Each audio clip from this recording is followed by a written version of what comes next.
বাংলাদেশের বর্তমান রাজনৈতিক প্রেক্ষাপট নিয়ে মুখ খুলেছেন গ্রিন পার্টি যশোর জেলা শাখার সাংগঠনিক সম্পাদক রুমানা ইসলাম রানী। রানী বলেছেন, আমরা রক্তপাত চাই না, আমরা শান্তি চাই। Green Party Jessore District Branch Organizing Secretary Rumana Islam Rani opened up about the current political context of Bangladesh. Rani says, "We don't want bloodshed, we want peace." আসসালামু আলাইকুম এবং আদাব।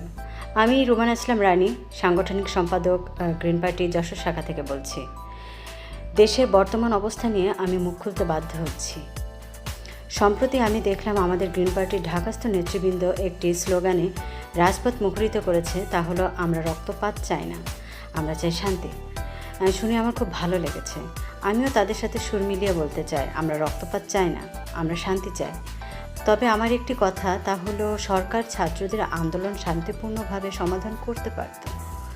যেহেতু ছাত্ররা নিরস্ত্র, তাই বন্দুকের নল দিয়ে ছাত্রদের মোকাবেলা করা সরকারের একটি ভুল সিদ্ধান্ত ছিল।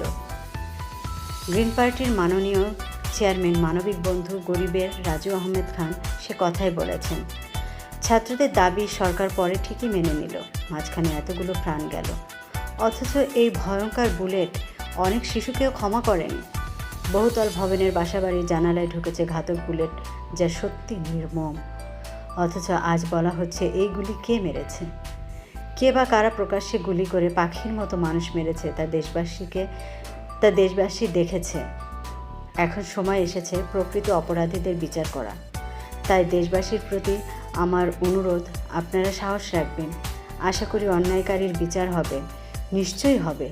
আশা করি সরকারের তরফ হতে এমন আশ্বাস পেলে আপনারা স্বাভাবিক জীবনে ফিরে আসবেন। গ্রিন পার্টির পক্ষ হতে আমি আবারও বলতে চাই, আমরা রক্তপাত চাই না, আমরা শান্তি চাই। সবাই ভালো থাকবেন এবং ভালোর সঙ্গেই থাকবেন। আমি রুমানা ইসলাম রানী আজকে বিদায় নিচ্ছি আপনাদের কাছ থেকে। আল্লাহ হাফিজ।